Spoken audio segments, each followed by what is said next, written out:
Tina Turner was only 16 when she slipped backstage at the Mississippi, Ohio Fairgrounds in 1956, hoping to glimpse Elvis from afar. But instead of security dragging her out, Elvis stopped everything the moment he saw her shaking hands. What he did next became one of the most retold backstage legends in music history. The lights of the Mississippi, Ohio Fairgrounds glowed like floating lanterns in the humid September air. September 8, 1956, a date Tupelo still whispers about. Nearly 9,500 fans crowded the fairgrounds, buzzing with the kind of electricity only one name could create that year: Elvis Presley. From the stage, his silhouette teased the crowd. Every time he stepped near the mic, a roar ripped through the night like a living creature. People pressed against the wooden rails, holding homemade signs, ticket stubs, and dreams that felt bigger than the town itself. Backstage was another world. Dim lights hummed, amplifiers clicked as they warmed. The scent of corn dogs drifted in from the fair stalls. A lone stagehand rushed past carrying a tangled cluster of cables. And behind a stack of crates, trying to blend into the shadows, stood a nervous teenage girl with wide eyes and shaking hands. Anna Mae Bullock, a name history wouldn't know for a few more years. The world would come to call her Tina Turner. She clutched a ticket stub she'd kept folded in her pocket all day. She had saved for weeks to attend this show. All she wanted was a glimpse of Elvis, a boy from Tupelo who somehow exploded into stardom and made her believe anything was possible. When a distracted stagehand left a metal door cracked open, the warm backstage air spilled out toward her. She hesitated. Her heart pounded. She looked left, then right. Then she slipped in. Her footsteps were soft, barely a whisper on the concrete floor. Every sound inside seemed louder. The buzz of guitar strings being tuned, the faint echo of Elvis's voice testing a mic, the murmur of crew members rushing in and out. For a moment, she felt like she had stepped straight into the pages of a story she wasn't meant to read. What would you do at 16 if fate handed you a doorway into your hero's world? What dream would you risk everything to touch? She moved slowly down the hallway, eyes wide, trying to memorize every detail. Posters taped to the walls, a chipped coffee mug sitting on a crate, a blue rehearsal scarf draped casually over a speaker. Even the dust felt magical somehow. Suddenly, heavy footsteps echoed behind her. Tina froze. The air shifted. The hallway brightened. Someone was coming. Her breath caught in her throat as the shadow stretched across the concrete. She tried to step back behind the crates, but it was too late. The figure turned the corner, and she didn't expect it to be him. His hair slicked just right, his shirt unbuttoned at the collar.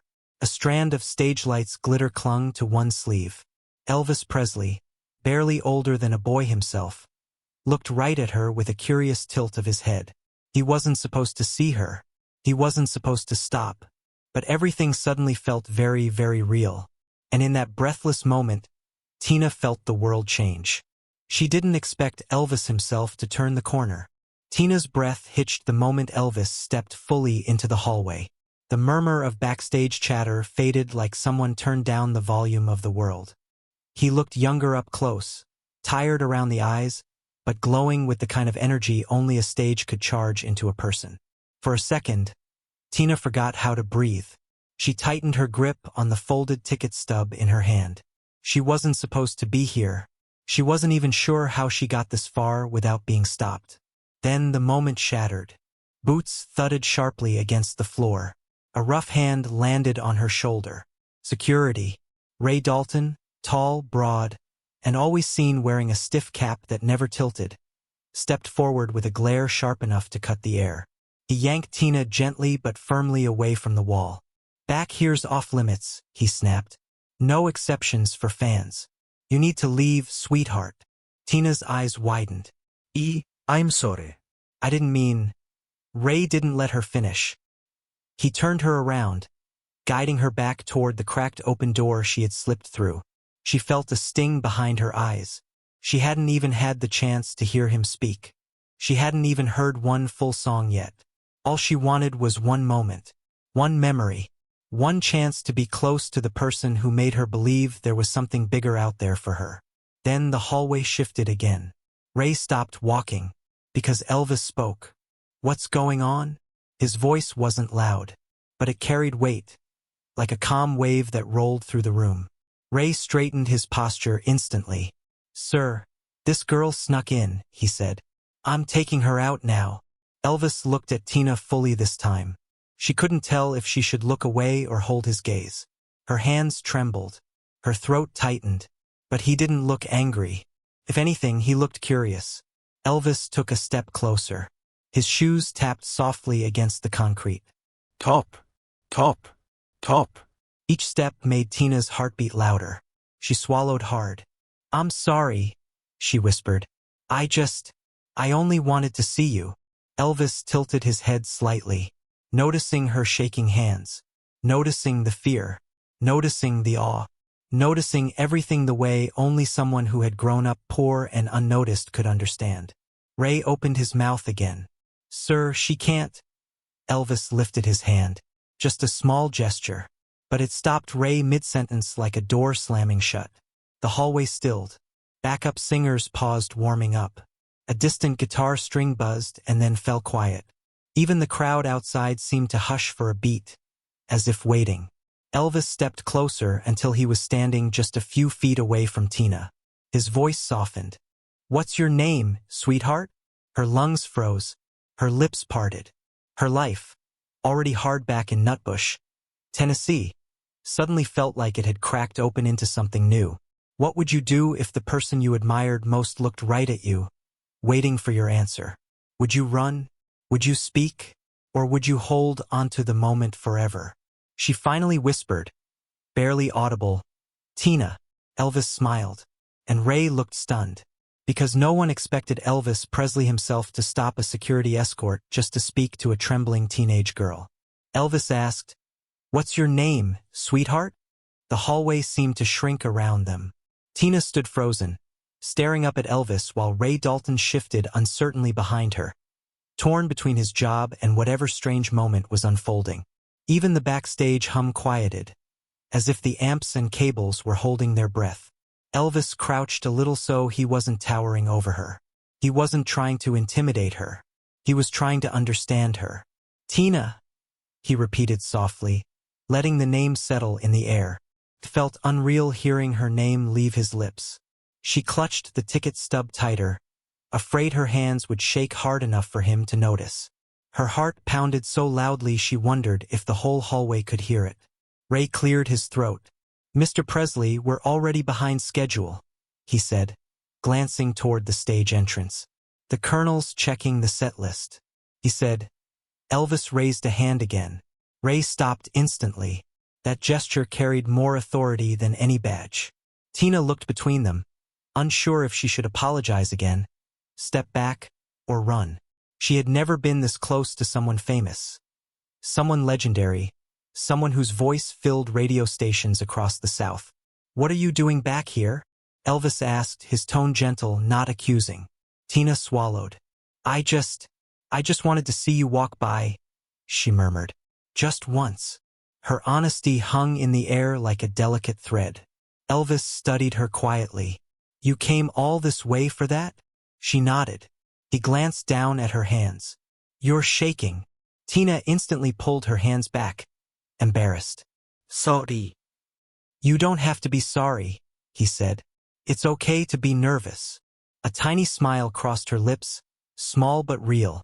For a girl who grew up in the small, dusty corners of Nutbush, Tennessee, where dreams were luxuries no one expected to come true, this moment felt like a miracle she was afraid to touch. Ray stepped forward again, trying to assert control. "Mr. Presley, rules are rules. She can't be back here. We've got performers waiting for sound checks." "I'm not a performer," Tina whispered. Ray scoffed. "Exactly." Elvis turned slightly, eyes narrowing. Not with anger, but disappointment. "Ray."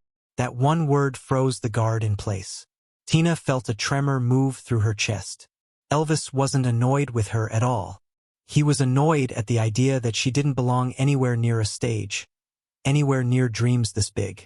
The hallway fell into a tense silence. Even the backup singers at the far end paused mid-laugh, sensing something unfolding. Elvis leaned closer again. "Do you sing, Tina?" The question hit her like a jolt. She shook her head quickly.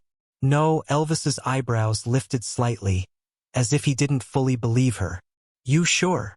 She hesitated. "I mean, sometimes. At home. But I've never sung for anyone." "Why not?" he asked. Her voice lowered to a trembling whisper. "No one would listen."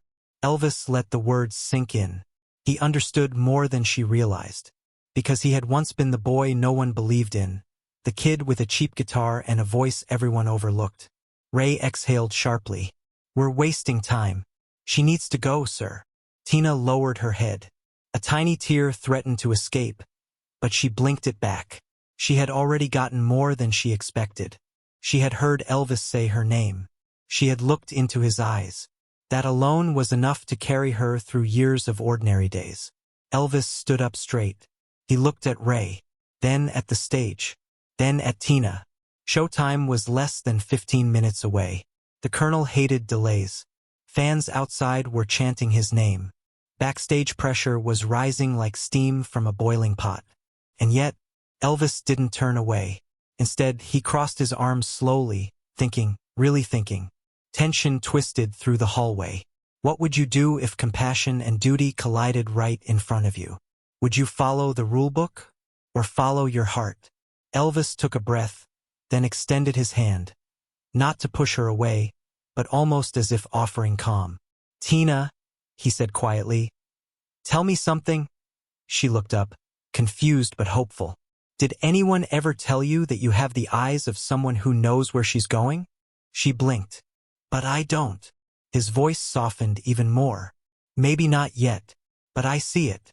The words struck her harder than she expected. No teacher, no neighbor, no adult in her world had ever said anything like that to her. From behind them, a stagehand shouted, "5 minutes, Elvis." Ray stepped in again, flustered. "We have to move." The hallway thickened with urgency. Elvis looked at Tina one more time. Then, against every expectation, against every rule he was supposed to follow, he made a decision Ray never saw coming. Elvis made a decision Ray never saw coming. Ray Dalton's jaw tightened as Elvis stepped fully between him and Tina, blocking the guard's view like a quiet shield. The fairgrounds crowd roared somewhere beyond the curtain, a massive wave of sound reminding everyone that thousands of people were waiting. But Elvis didn't rush. He didn't move. He just looked at Tina with soft eyes that carried more understanding than she expected from a superstar. "Tina," he said gently, "you remind me of someone I used to be." She blinked. "Me?" He nodded. "A kid who wanted to be seen." Ray groaned under his breath. "Mr. Presley, we're late." The Colonel. Elvis didn't even turn around. "Ray, hand me the scarf." Ray hesitated. "Sir." "The blue one?" Elvis reached out his hand. Ray had no choice. He grabbed the blue silk rehearsal scarf draped over the speaker, still warm from earlier soundcheck, and placed it in Elvis's palm. The fabric shimmered under the dim backstage lights, catching flecks of gold and stage dust. Elvis stepped closer and opened her small hands with a gentle touch. "Here," he said. "This is for you." Tina stared at the scarf. For a moment she couldn't even breathe. No one had ever given her anything so delicate before, so meaningful, so full of possibility. "Elvis?" Ray whispered sharply. "That's not protocol." Elvis turned, voice suddenly firmer, edges sharpening with authority he rarely used. "She's with me." The hallway froze. No one questioned Elvis when he used that tone. Not security, not the band, not even the Colonel. Even the crowd outside seemed to fall into a temporary hush, as if they sensed something sacred happening backstage. Tina looked at the scarf again, tears gathering. "I can't take this," she whispered. "It's yours." Elvis smiled softly. "It's yours now." A shock line moment. Simple, powerful, a kindness that cut through the tension. Tina swallowed hard. Why would you give this to me?" Elvis leaned in slightly. "Because I see something in you. A spark. And sparks don't come around often." Her breath trembled. No one had ever told her she held anything special. Not at home. Not at school. Not in the tiny corners of Tennessee where she grew up invisible. Ray stepped forward, frustrated. Mr. Presley, the crowd is chanting your name. We need to move. Now. Elvis looked at Tina again instead. He spoke quietly, but the words hit like thunder. Listen to me, Tina. I don't know what you've been through, but I know this: when you feel like you don't belong, that usually means you're standing in the place you're meant to grow. Short lines. Punchy rhythm. Turning point gravity. Tina blinked fast, trying to keep her tears from falling. She felt seen. Not as a nobody. Not as a girl who slipped backstage, but as someone with worth. Do you understand? Elvis asked. She nodded slowly. I think so. Elvis rested one hand lightly on her shoulder. One day you're gonna stand on a stage too. Her heart kicked hard. Me? Yes, you. He nodded once, certain. I can see it. The hallway shifted. Something invisible settled into her chest. A seed planted. A fire sparked. A path she didn't even know existed began to open. The backstage mic cracked loudly as a stagehand called out again. Elvis, we need you. Ray motioned toward the stage. Sir, please. Elvis gave Tina one last look. It takes just one person to believe in you, he whispered. Let this be your start. She held the scarf to her chest, gripping it with both hands. Felt like holding the future.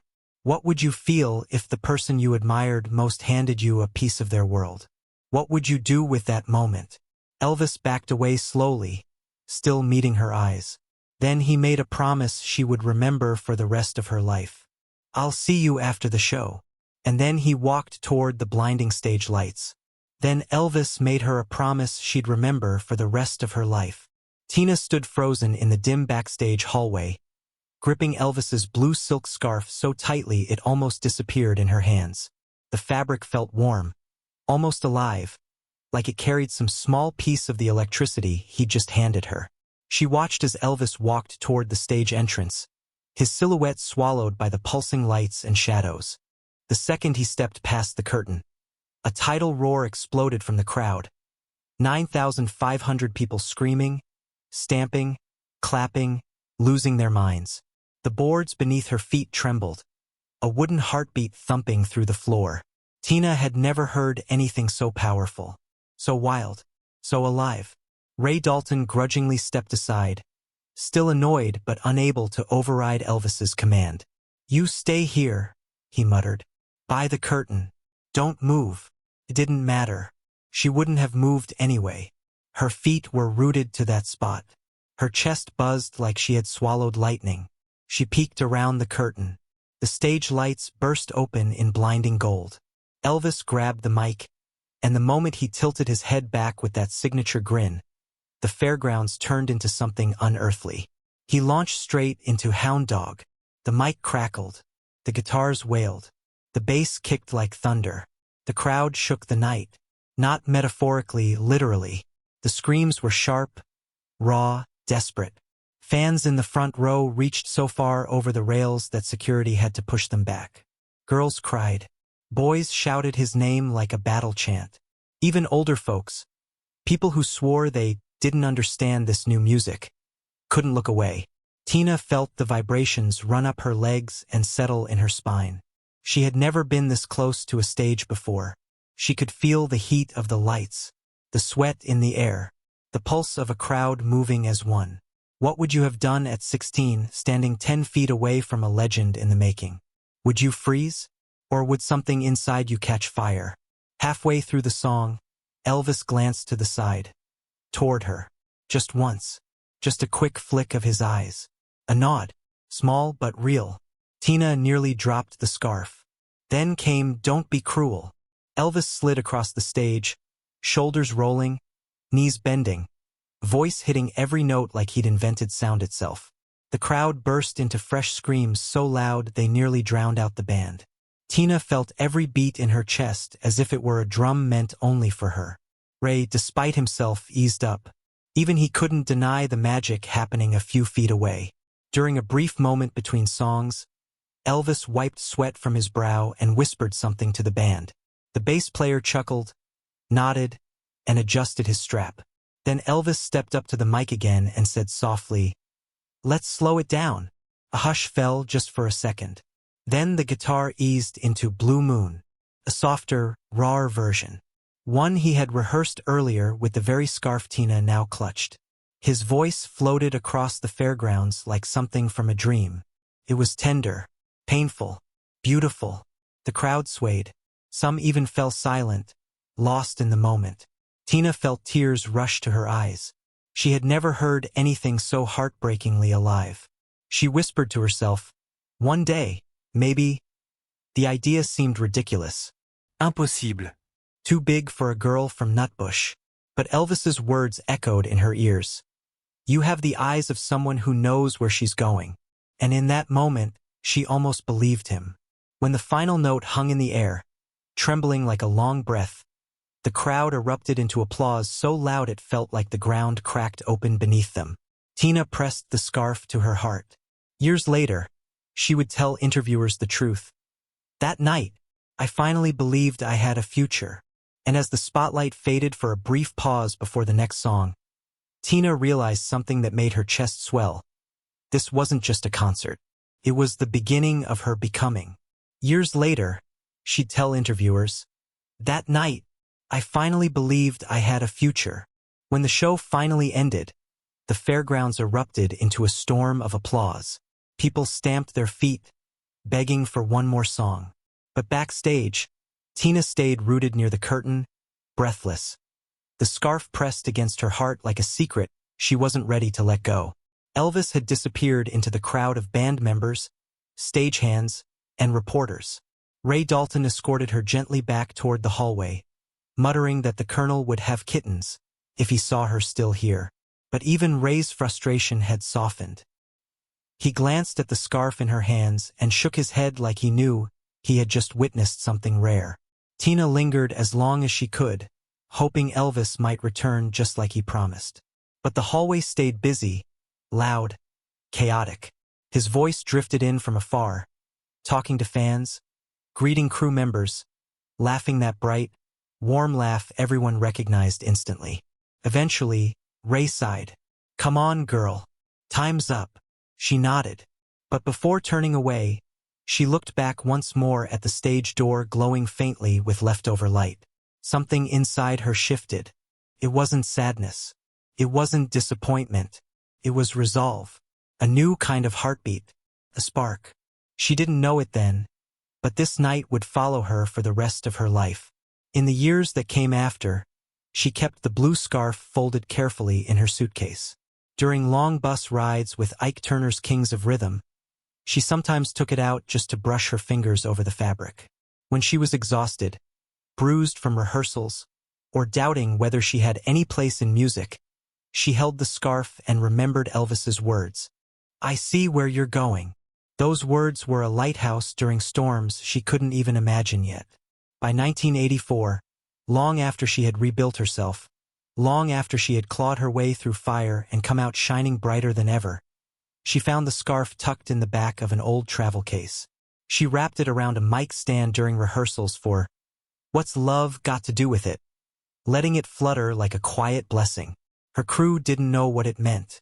She didn't explain. Some stories are too personal to give away. A small private museum in Tennessee now keeps the scarf in a glass case. The plaque reads, "Fairgrounds Gift, Elvis Presley, September 8, 1956, given to Tina Turner." Visitors often overlook it, focused on louder displays. But fans who know the legend stop and stare. Because a simple scarf is rarely just a scarf. Sometimes it's a beginning.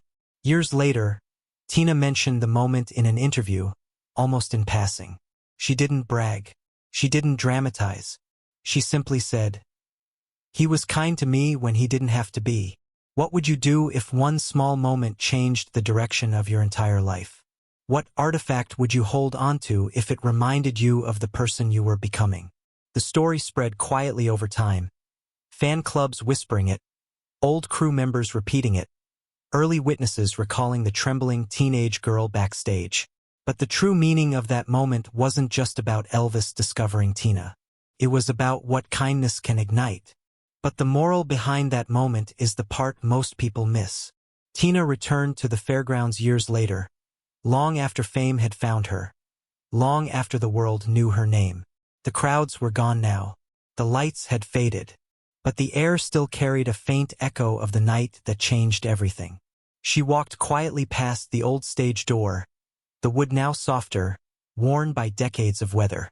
A warm breeze pushed through the empty stands, and for a moment, she imagined the roar of those 9,500 fans climbing back into the air, rising like ghosts of a moment frozen in time. She smiled, not because she missed the chaos, but because she understood the meaning now. Backstage that night wasn't about a superstar meeting a nervous girl. It wasn't about a scarf. It wasn't about a rule Elvis broke or a show he delayed. It was about compassion arriving at the exact second someone needed it most. Elvis didn't know the trembling girl in front of him would one day shake the world with her voice. He didn't know she would survive heartbreak, violence, reinvention, and rise like a flame only legends carry inside them. He didn't know she would become Tina Turner, the queen of rock. He just saw someone scared and chose kindness over convenience. That was the real story. Legends aren't just built on talent. Sometimes they're built on the moments they give away. What would you have done if you were in his place? Would you have stopped? Would you have seen something worth believing in? Tina stood at the edge of the old stage, looking out at the quiet fairgrounds one last time, and she whispered into the open air, "Thank you for choosing me for a moment, because kindness doesn't just ripple. Sometimes it launches a life. And that's the legacy that still ripples through music today."